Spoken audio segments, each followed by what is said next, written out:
Hey, Jessica and Max, I'm so happy to have you here for this discussion. And to kick it off, I'd love to just have each of you just share a little bit about yourself and the work that you're currently doing. Great, and thank you for having us. My name is Jessica Lynch. I'm one of the founders of Generation Titans, along with Max, and we have one other founder and a small team. Thinking about my story, and Max and I have kind of similar paths, and we'll tell you a little bit more about the work we're doing now, but started my work at a nonprofit, then went and did work in the social impact space in consulting at a company for a couple years, and then had the opportunity to work at the Obama Foundation with an initiative called My Brother's Keeper Alliance, and that's how Max and I met. And we can talk a little bit more about that, but 3 years ago, launched Generation Titans. Our mission really is to build opportunities, build products, build different avenues to help get access and capital, and build a community around entrepreneurs of color, specifically Black, Latinx, and Indigenous founders. So I will turn it over to Max, who can introduce himself and maybe share a little bit more about how we got started. Yeah, hi. So I'm Max Skolnik. I'm one of the founders with Jess of Generation Titans. My background is somewhat eclectic. I was getting my PhD in Latin American truth and reconciliation, of all things, and ended up working largely in the youth development space. I was the founder of an organization called Kid Power, which is still going strong 15 plus years later. Here in DC, ended up in the philanthropic world after that, doing some national philanthropy with the Taproot Foundation, and then met Jess and our other partner at the My Brother's Keeper initiative, which later became part of the Obama Foundation. And yeah, well, I know we'll get into the ins and outs of our work with Generation Titans and our platform Reunion, but just some of the things that have grounded us, just to kind of set the context of why we do what we do. There's been kind of three guide stars. I'd say one is this idea of community engagement and community power, which really comes from our work at MBK, that it's really those who are closest to the problems are closest to the solution. And I think we really listen and with respect and humility to those who are dealing with these issues, specifically Black, Latinx, and Indigenous entrepreneurs. So that's a huge part of our work. And then second is just this idea of power and economic power as a huge lever. And as an analog to political power, we think historically around the civil rights movement as a political movement, but it was an economic movement as well. We think of the bus boycotts, and even going back farther with Ida B. Wells and like trolley car. It's like it's there in the DNA of the fight against racism, flexing of economic power and creating alternative sources. And I think we're very much trying to hone in on that. And then lastly, just the power of storytelling. There are some extraordinary people that we work with. They have amazing journeys. And however we can lift up those voices and spotlight them is just really critical. So yeah, that's kind of the why we're here, and we'll get into the nuts and bolts. But we're excited to talk some more. And you know what? I think let's just get into the nuts and bolts. I think with other conversations that I've been having with people, some of them are large kind of corporations with traditional diversity and inclusion departments or initiatives, but you all are coming at it from a different perspective. So why don't you share a little bit more about Generation Titans and what that has entailed over the past 3 years? And then you can also share the most recent launch of Reunion.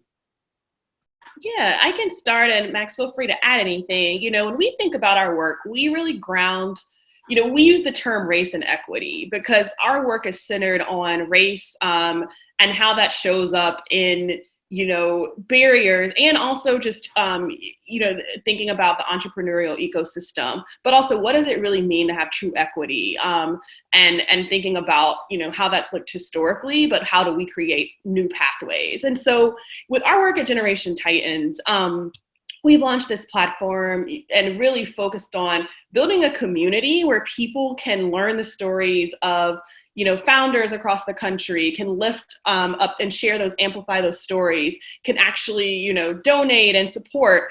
And I think it's really, what we believe is, through entrepreneurship, through connecting with, business owners in communities, that is how we can truly have generational wealth and have transfer of wealth and help actually, transform communities. And we believe that, there is so much talent, so many people that we have met across the country, whether it's entrepreneurs or people leading nonprofits, people of color who we think, deserve to be kind of leading this effort to make our economy more inclusive. So Max, I don't know if you have anything to add, but that's really how we think about our work around race and equity. I think just from a practical perspective, we built this, as Jess mentioned, it's a crowdfunding community platform where we spotlight clusters of entrepreneurs who are centered around a particular theme. So imagine 4 founders who are working in the health and wellness space, or 4 indigenous founders who are kind of redefining the future of native wealth. And so we take these clusters, and you as a user on the platform are able to amplify their stories, are able to offer them advising services, and most importantly, you're able to offer them fairly, if not totally, unrestricted capital to help them close that early stage capital gap that we know Black, Latinx, and Indigenous founders experience disproportionately from their white counterparts. They don't have the rich uncle who can just write them a check, right? And so how do we raise $5,000, $10,000, $30,000 for these incredible entrepreneurs to get through a challenge, to get to the next level of growth? And I just mentioned, like, all of that platform, which is operating, you can go check it out, it's super cool, is built on the lived experiences, the input, the feedback of real entrepreneurs going back several years now that we've done work, including a big massive event we did last year at South by, when events still happen and we can talk to people in person, no longer exists, hopefully for the short term. And we had a really sort of transformative event where we brought together a really incredible group of 85 plus entrepreneurs of color, in addition to 20 amazing social movement leaders. And that was sort of the genesis, and to sort of see it live. And then to build something, a superstructure in response, has been really gratifying. Just add one last piece. I think, Max talked about Reunion, but for people that are watching this and thinking about, what does this look like building, anti-racist organization? And even as we've been thinking about how do we build Reunion as a platform, Max and I, and our team, or one of our guiding principles, and Max spoke to this, is really, comes from Brian Stevenson, who talks a lot about proximity and the power of proximity.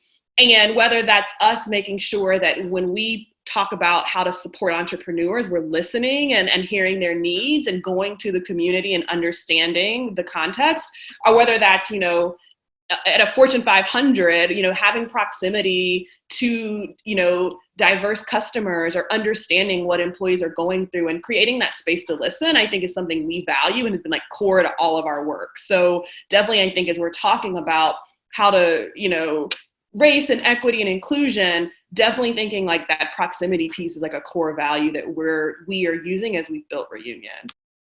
And when you say proximity, are you referring to, for lack of a better word, like people from diverse backgrounds bumping shoulders and getting to know each other? What is that? Can you elaborate a little bit more on that?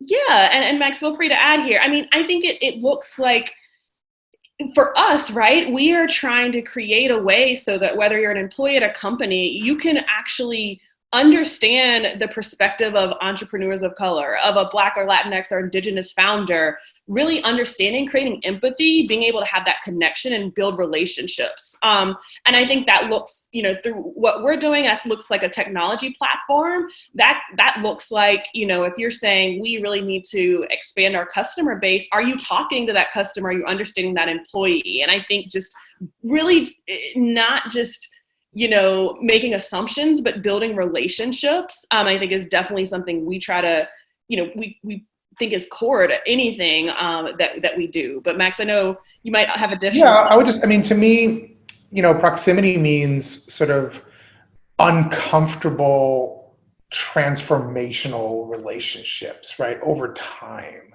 I think we as Americans especially are not good with uncomfortable conversations, right, or uncomfortable truths. And so the idea of having our entrepreneurs occupy a space that's unapologetic and sort of declarative of how they see themselves in this new emerging economy, new emerging America, and those in power, whether you're a company or an employee or other kind of institutional stakeholder, connecting with those folks, and seeing how we can change, right? Seeing how we can transform systems. And I'm always sort of in this balance between, right, interpersonal change and systemic change. And I think one can't exist without the other. And I think we often sort of lean too heavily on the interpersonal and say, oh, if folks just get more mentors, or if they just have that right role model, well, that doesn't stop cops from killing kids in the street, right? I mean, like there are systemic obstacles to change that we need to address, whether it's economic, political, social. But I think there is a role for those proximate relationships to play in that, because people do need to learn, they do need to understand. One, as last time I said, I come from an historical perspective. Like I love history. I read it voraciously, and like we just have such an extraordinary amnesia about what has happened in this country and how things came about, and why. One of the questions of just like what makes an economy racist? Well, I can tell you all the stories as why that is. Going back to 1619. I mean, we could talk about that project. So I think like I hope there's an understanding of just like why things are the way they are, how things operate the way they do, why people have been systemically erased from those stories, and how do they bring themselves back into the narrative. And you bring up something that I really wanted to dive into, and I'd love to hear both of your perspectives, is that so there's companies, and they are many of them are trying to integrate anti-racist practices and strategies, but they don't operate in a vacuum. They operate into this economy that we're in, whether you want to call it capitalism, mixed economy, whatever that looks like in this political economic system. What are some of the, I guess, from a historical standpoint, the things that have led us to where we're at now from a racist standpoint? What are those systemic challenges that individuals and companies are facing in an economy that has racist elements to it? I can jump in, Jess. I mean, look, you'd have to be willfully ignorant, right, not to understand that the economy as established is deeply embedded with racism. I mean, to give you an example, and this is actually from the 1619 project, which I just thought was incredible. Why is Atlanta's highway system racist? Was one of the essays, and the answer, just to kind of sum it up, was that the highway system was designed to enforce segregation lines, right? So you have these super curvy highways running through Atlanta because like they didn't want this black neighborhood to interact with this white neighborhood. All that's changed now 50, 60 years later. So people are like, why is the traffic so bad? Why does this curve all the way around? Like those black folks don't even live there anymore, but they've forgotten that was the original sin of that design, right? And you can rewrite that story 1,000 times over. Why is North Greenwood in Tulsa so poor and marginalized, right? Well, 100 years ago, they burned Black Tulsa to the ground in 3 days or 2 days of violence, right? And it still lingers to this day. You go to North Greenwood and Tulsa, and it's most of that area is razed to the ground. There's not even buildings that have been rebuilt there, right? And so to me, it's like understanding that sense of place and that sense of the power of structures, and that also these things weren't by accident, they were by design, right? Like when Social Security is created, it exempts agrarian and domestic workers, right? Why? Because those mostly were black professions. People worked as maids and worked as cotton pickers, right? And white Southern segregationists didn't want to have benefits going to black folks. So it's like that was corrected, years later. So all those things have collected over time, right? And then you also have companies, I don't mean it's in a calling out way, because I do think there's a moment here to embrace change. Companies, any company that existed before the Civil War engaged in some kind of profiting off of slavery, right? Any university that built its endowment pre-1861 had slave traders that were on the board of trustees and all these things. Any insurance company that existed before that time. And so I think there's a truth and reconciliation moment that needs to happen, right? There needs to be an uncovering, a discovery, and a repair. But this is a generational project. And it's a lot. Sorry. I don't know, Des, if you're going to jump in there. I'll just That's add great. to that, to like take that from even like, the history to what that means now. I think it means like research doing that work, but then also I think Max hit on this. It's uncomfortable. It is uncomfortable to talk about the pain and the sins that have happened in our country. And Max talked about Tulsa, and you go there and people are not, up until recent years, because of media and it being, talked about on HBO shows, people are saying like that didn't happen. And so I think in companies that the same thing can happen, where you assume, okay, it's a meritocracy. I got here off my hard work, without saying like, are there biases in our system? Like, can I challenge that? And thinking about the system that has been at play, and thinking about, opportunities and access, and why, some people had access to, better education, better, SAT prep, leading to, preparing to even get a job, and thinking about that all throughout like the hiring pipeline. So I think it goes beyond just a historical view, but like those systems are still playing out day to day in companies, and in a lot of aspects that we see. I think the other thing I was going to say, to Jess's point, there's also this like huge disconnect, to bring it back to today, right? A disconnect between the largely sort of white power structures understanding of, say, something like talent versus the reality of what's happening. And we have, some of our amazing entrepreneurs on our site, like Film Connects or Govlia, are doing some incredible work on that talent pathway. And I say pathway intentionally. Some of our indigenous friends say you should never use the word pipeline. It's a very offensive term for folks who are battling pipelines in this country. But the idea of the talent waterway, which is a great alternative, it's there, it's real. I mean, like folks of color are bubbling all over the place, right? And yet we have, I won't name names, but CEO of certain companies today or yesterday saying like, we don't know where to find these folks. We don't know how to find this talent. It's like you're not looking, right? And I'll give you another example. Like we did I did a meeting years ago with a company that was sort of having the same situation. Like we want to find mentors, we want to find talent, of color. And so I asked them, where were they looking? And they said, well, we don't really know where to go. I was like, well, did you look at Boulé? Did you look at Jack and Jill? Did you look at the sororities and fraternities? Like, they looked at me like I was a space alien, right? And like there are incredible associations and organizations out there that are working on talent acquisition, just as one example. And yet again, there's like this disconnect between those who have control over those decisions and what's actually happening in the world. Yeah, and you're making me think of just how you pointed something out is what's happened in 2020 with the pandemic, with the racial injustice, and an increased awareness, at least to a certain extent, of all the stuff that's happening. I'm kind of seeing this spectrum, and Tulsa made me think about this, where there are people that believe that it happened. Hopefully something within 2020 has resulted in people wanting to learn or being open to it. And then it's become clear those people that do not believe in it, right? And that's kind of the stratification of the overall country.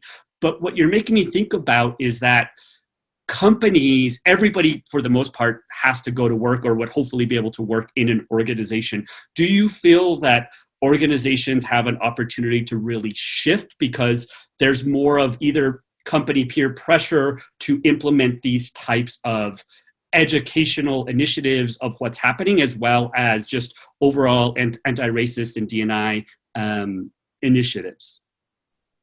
Yeah, I mean, I think that, before Max and I were at Generation Titans, we were doing a lot of work around access and opportunities for boys and men of color. And when we were doing that work, and even the work we're doing now, and Max talked about some of our founders who are have amazing solutions around this access pipeline, some of the challenges companies are saying they have. But I think, it's an opportunity for companies to make change. And I feel like there is pressure from consumers, from employees. I think that's why we're seeing it. I don't think, a lot of companies woke up and said, our priority is to improve our diversity and inclusion efforts, in 2020 in the midst of a pandemic. I think there was pressure from employees and pressure from consumers. And I think social media is making that, that feedback loop is faster.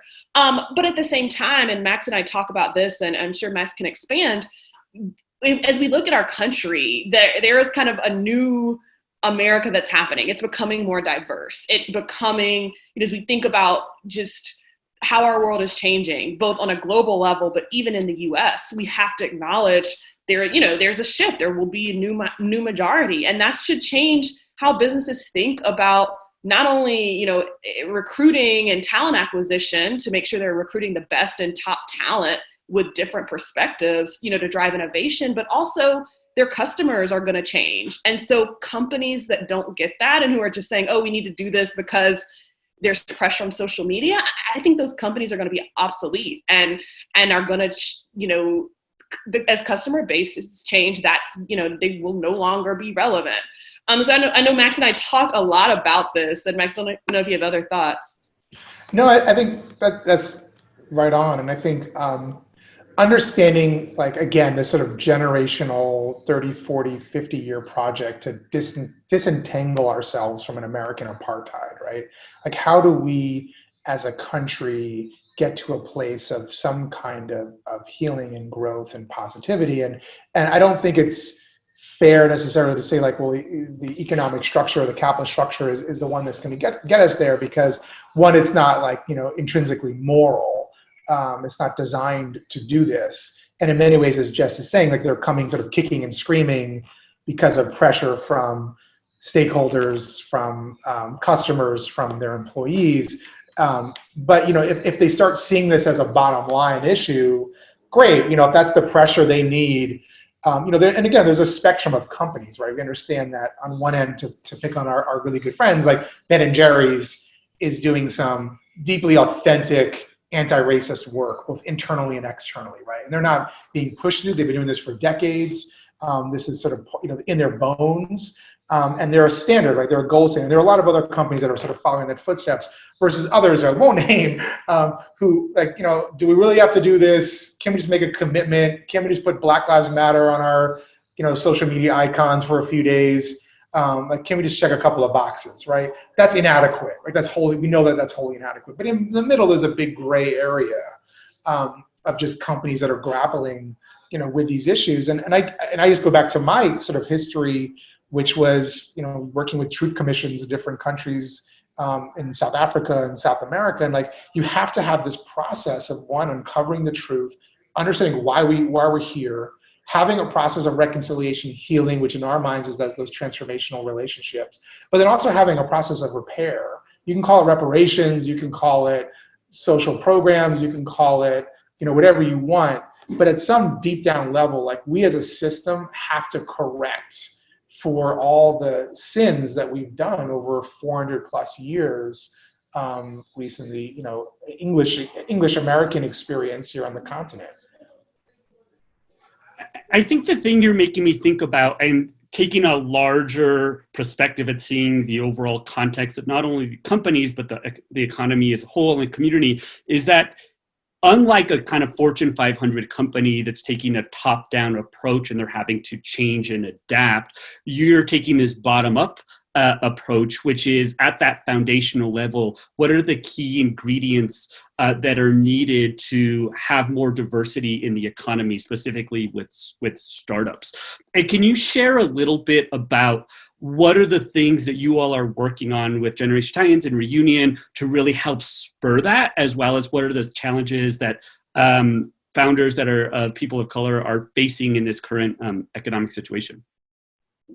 Yeah, so I think that the work that we've been doing, it's become even more, like, critical, time sensitive in this pandemic, ranging from the emergency needs of, mainstream businesses to founders who have a startup who are trying to fundraise. And when Max and I, a couple months ago, I feel like it was mid-March, we were talking to our colleagues in Albuquerque, Vanessa Roanhorse, and that she has an organization called Native Women Lead. And we were saying, we want to launch something, this technology to build communities of support and communities and this network to lock arms with Black, Latinx, and Indigenous founders. But is this the right time in the middle of COVID, and should we do this? Like, are we just being repetitive? And Vanessa was like, not only is it the right time, like, you all need to go ahead, like, hurry up, get to the work. And I think that it made it really clear, historically,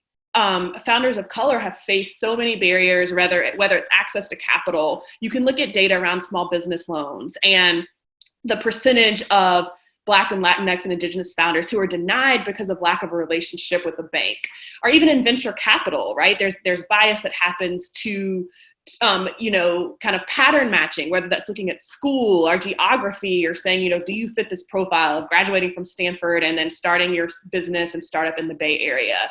So I think we are trying to do really three things. One is, how do we tell the stories of founders, but in their own way, not saying you have to fit a mold to fit into the Silicon Valley, version of we have to kind of change your story. It's like their stories on their own terms. I think number two is building supporters in a community that can provide, social capital, provide feedback, help them really, help founders build and get feedback from customers early on, because it takes time and it's hard. And then I think third is getting small capital to small dollars in terms of capital to founders, because we found, that early stage round of, friends and family round of funding can be so critical, like the $10,000 to build out your website, your e-commerce site. And that could be make or break in a time of COVID, or that, $5,000 for marketing. And it's how do we, help support in that way? Absolutely. And can you take us a little more into detail on, for those that may be interested in Reunion and using this as an opportunity to grow their startup? Like, what does that process look like? I can take this one, Jess. The tag team we have in effect here. Yeah, I think it's very simple. I mean, we're looking for a really broad sort of array of startups, entrepreneurs across the country. We're very sort of like open to a lot of geography, but especially those are sort of like the next level markets, right? Not your Boston, your New York, your Bay Area, but like those that are often neglected, like Albuquerque or Memphis or Louisville. And then clearly we have a focus on sort of Black, Latinx, and Indigenous founders, but in terms of impact or industry types, like we're very agnostic, right? We want to sort of get, and also in terms of growth stage as well. I think we're looking for businesses that are just emerging, right? They're just sort of getting their feet on the ground. They may be pre-revenue. They may just be starting out. They're not fully just ideation, but they're not the booming business. And especially now with COVID and sort of the racial violence, those that are booming is sort of unusual, right? I mean, there are certainly a few that are taking advantage of this opportunity, this moment, this crisis.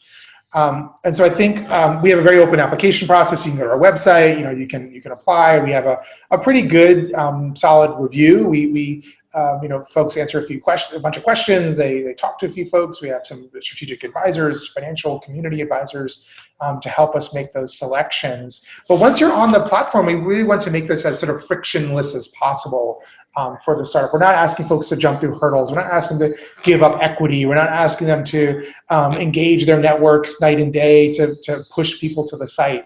We do a lot of that work in partnership with a lot of others, but we wanted to make this a place, a brave space for entrepreneurs, to Jess's point, to be able to tell their stories like Lee Francis does with WordCraft, and does incredible stuff around the Native American community and fighting against the erasure that Native Americans have faced, or the advising challenges that someone like Roman Gonzalez is doing as he builds his gardening club business and needs help from some of the big box stores on logistics, right? Or that the capital raising, someone like Scrippley and Danny Corporo, who's really taking it not advantage, but sort of really living in this moment with his business, which is around prescription drugs. Access to prescription drugs are just so critical right now, and sort of using some of that capital to increase his user base. So there's some really great stories on the site now, and we're absolutely open for business for others to join in.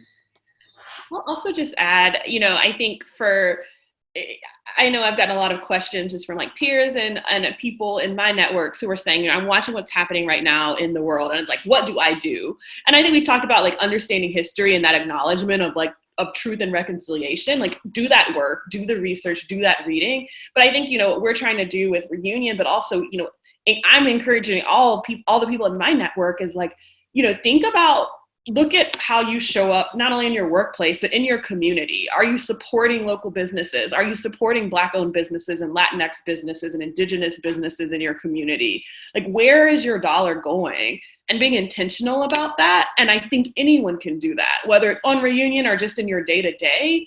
And I think that being just more aware of that is something that I think we all can be doing. And I think we're seeing that. And that's what we're trying to kind of, encourage and continue with Reunion is, you can support businesses without even going in person, and creating opportunities to do that and creating that collective community, impact through technology and through just like doing that initial research. I'll just add just one quick on the other side of that supporter side, which Jess spoke, I think, so eloquently about. There's also like the institutional supporters, right, that we're engaging with, the companies, the foundations. And a good friend of ours, a partner, said, oh, this is fantastic. It's like an easy button, right? This is an easy button to do this kind of race and equity work. If you're an institutional backer, if you want to connect your employees, if you want to connect directly to amazing entrepreneurs that you may not have access to and not do all that community engagement legwork. So there's some really cool opportunities that we think in terms of connecting sort of a mass of people, the general supporters that Jess is talking about, as well as some that do have some control over some larger resources to connect them with those entrepreneurs that we're working with. Yeah, and you're making me think about, as an individual, the totality of all the things that we can do. I think Jess pointed out there is that inner work and that education that we need to do, but that is a longer term process and that needs to be done on a regular basis. And then there's that element that within my organization, start that conversation and kind of see what that looks like. But I think you point out on a kind of more regular daily or weekly basis, voting with your dollars and ensuring that you're using that power to ensure that economic power to ensure that these types of businesses are flourishing, growing and flourishing within the economy. So in terms of thinking about an anti-racist kind of company, you kind of have larger organizations and these startups. And the opportunity with startups is they can embed this. And I think you mentioned a few like Ben & Jerry's, they have it right at the beginning. It's a core part of their business. But what does that look like for a founder that's a person of color? Because they're not just going to hire people that are people of color. It's going to be diverse, that includes all different types of people. How are they approaching growing a business and ensuring that these are practices and philosophies within the organization? Do you guys have any examples or any thoughts on that? So, I think this comes up with a lot of the founders we're working with as they're thinking about scaling. And many of the founders we're working with, so for example, Film Connects, it's a founder, Carolyn's based in Atlanta. And so her organization is around connecting film crews and talent and, people that are needed to produce movies to the actual, producers and doing that connection when it's not in Hollywood. And she recognized this because she was working she was a lawyer. She was seeing this gap happening at a macro scale at a bigger organization and saw this need. So I think innately, a lot of our founders that we're working with recognize there's a gap and there's a need, especially around access and inclusion. And we talk about, what does it then look like to, as you're growing, as you're scaling, thinking about, what capital are you taking in so you can, be intentional about how you grow and scale. So you're not being forced to, have hockey stick growth and make certain decisions that don't align with your values. But I think just bringing it back to like values as you're thinking about who you're hiring. Do they have the values that align with, the vision that you have in place? I think it's, building in these conversations. We're a small organization, but we talk so much about culture. So I think it really is like that values and culture piece. And to the companies that are doing it well, we've worked with Ben & Jerry's. We lift up that Ben & Jerry's as an example. It really comes to their founders being very vocal and honest about the values early on, and then building, the programming and having those conversations. But I think values has to be like at the forefront of everything, and tying it back to that. Yeah, and I want to hear from you quickly, Max. But I want to hear from you, Max. But I think Jessica, what you pointed out is that I think with a lot of companies, they tend to be kind of like product service focused, and that's where a lot of the time and energy is spent. But really taking a step back and recognizing that there needs to be a lot of work done up front when it comes to setting up the the spaces to be able to have those conversations that align with those values and kind of the infrastructure. Anytime you're onboarding someone, really making sure that you create those spaces to be able to do that. So it takes just as much time, sometimes even more time, to kind of drive that culture and make sure that it aligns with the values. And go ahead, Max. Yeah, I mean, I'll just underscore 1,000 times, right? Culture eats strategy for breakfast, as the old saying goes, right? And I think for me, like a good way of thinking, an old sort of colleague sort of made this metaphor, and I don't know if he stole it from somewhere else or he made it up, but like sort of taking the language, right? Diversity, inclusion, and equity, of sort of like the metaphor of the dance, and diversity being, who gets invited to the dance. Inclusion is who gets invited on the dance floor to dance at the dance. And then equity is who's in the DJ booth, making the playlist. And I love that. It's sort of stuck in my mind as a really simple image to think about, so to Jess's point, the intentionality around those things. And if to translate that into like corporate speak, right? The diversity question is like the talent waterway, right? How are we finding the people? How are we bringing them into companies? How are they being onboarded? To your point, what does that process look like? The inclusion is like, what is the internal culture? How do we live it? How do we breathe it? We hear so many stories of these toxic cultures in different businesses, and you're like, how did that even happen? Like, how do people put up with that nonsense? With that gross boss, or that sexual harassment, or the people who look the other way, or, I mean, it's just, you hear it endlessly over and over again. And it's like, unless we challenge it and confront it, like, it's never going to change, right? And it'll be the same voices at the table, the same faces. And then the equity thing is the hardest, right? That's the leadership. What does the board of your company look like? What does the CEO, the C-suite of your company look like? How is that changing? And I always go back again, like to the Frederick Douglass quote, is that power sees nothing without a demand. And so until we demand and create these alternative structures, like, it will always remain the same. And so I think, yeah, this question of like building anti-racist companies, and especially for founders that we work with who are emerging, no one wants to like just replace a broken system with another broken system, right? We have a rotten system right now. And one of our founders, last year made this great point. It's like, it's not about, someone made it say like, we need to have more seats at the table, right? And she made this point like, no, the table is terrible. Like, we don't want seats at at that terrible table. We want a new table. We want to build something entirely different and brilliant and loving and embracing and beloved and all these things. And so it's like, if we're creating this new system, if we're creating these new cultures, these new structures, like, let's redesign them. Like, they don't have to just be replicating what we've been doing for hundreds of years. It doesn't work. Or works for some by design.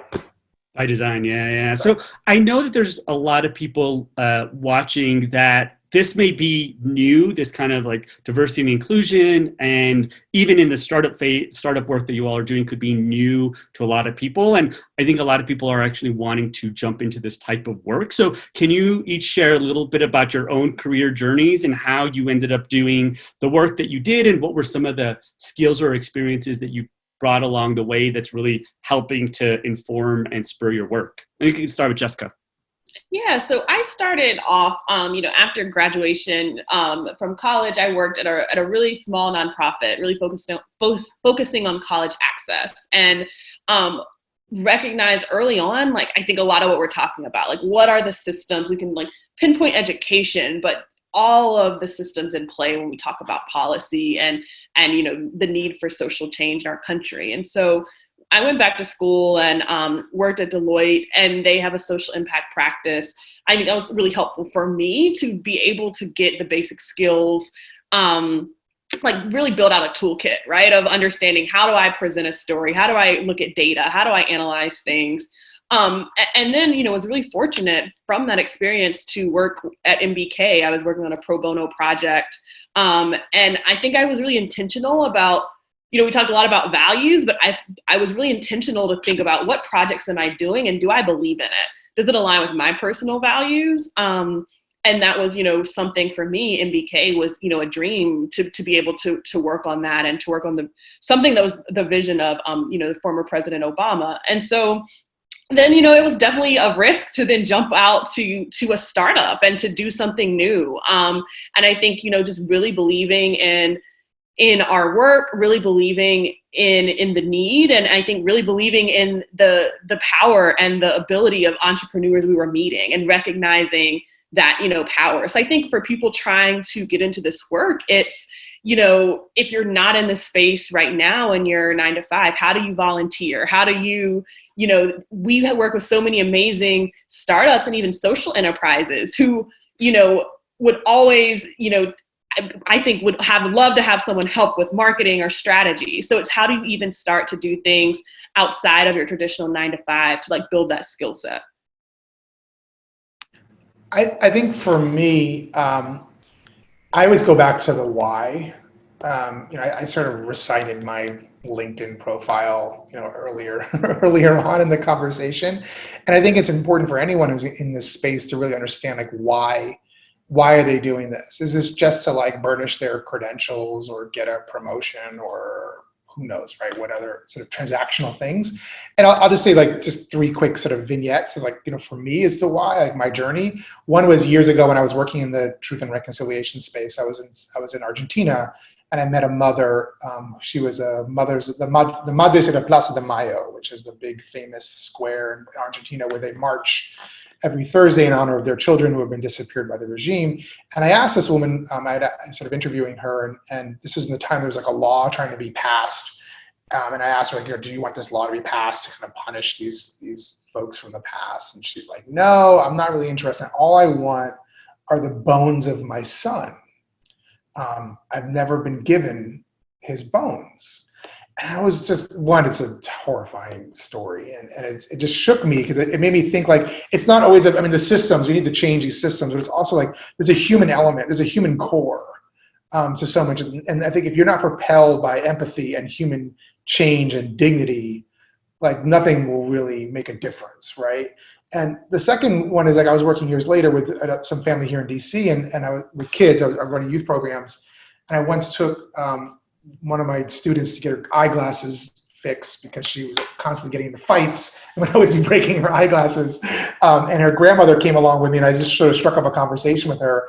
And the grandmother told this amazing story of the Great Depression and Jim Crow and coming up from the Carolinas and coming to DC and making a life for herself and overcoming all of this craziness, and then the 68 riots with MLK assassination, and her granddaughter never heard of these stories before. Was bug-eyed hearing her grandma talk about this stuff. And again, that sort of goes back to there's this weight of history that we don't educate ourselves. We're not even passing on to our children or our grandchildren, let alone amongst each other. And so the power of that heart with that knowledge of our history is just, to me, so critical to this work that we're doing in race and equity. And unless you're grounded in that, again, it just feels so surface level to me. We'll just be going in circles, replaying the same fights over and over again. If you see some of the fights about NFL players today, taking a knee like Kaepernick, and you think this is somewhat new,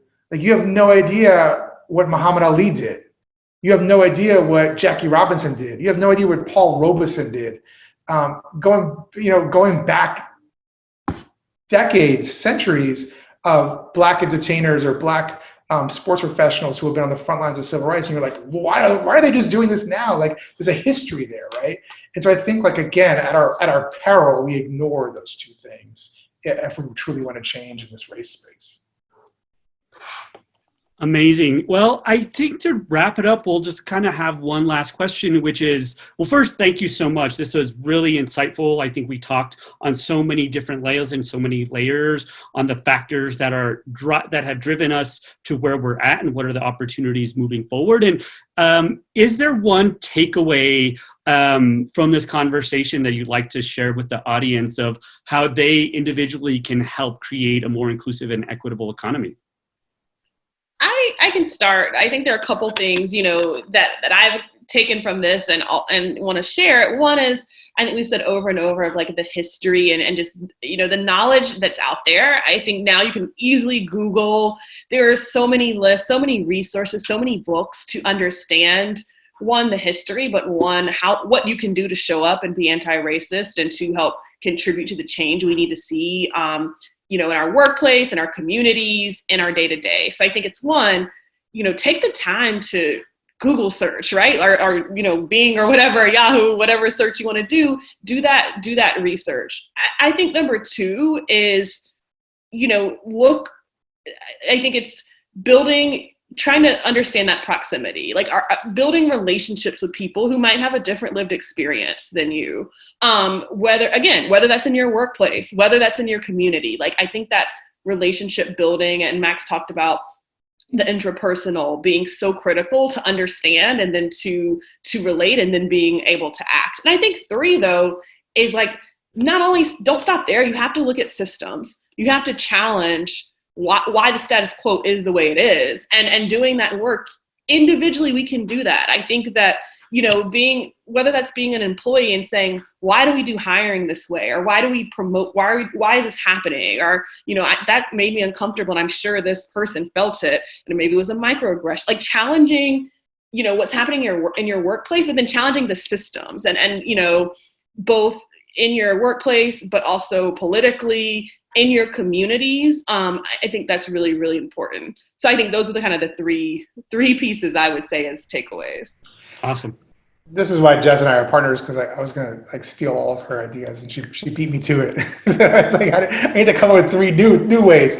I think one, and this is just like speaking to my fellow white people in this country, like we need to decenter ourselves, right? We need to understand that we're not the heroes of this story. We may never have been the heroes of the story. In fact, and oftentimes we were the villains of the story. And I'm not trying to demonize a race of people, but like, let's just be honest again about our history. And like, but in the moment now, like we need to, and what that means practically in my mind is just like coming with humility, coming with respect, listening, right? Don't talk so much. We don't have to dominate every conversation. We don't have to dominate every room, every space. And so I think like it's important, just like that human sort of restraint that needs to happen for a lot of these conversations to go forward. And then the other thing that I'll say is just, and some of this is sort of echoing Jess's point, is like committing yourself to small actions, right? In addition to understanding the larger systemic context by which those actions exist.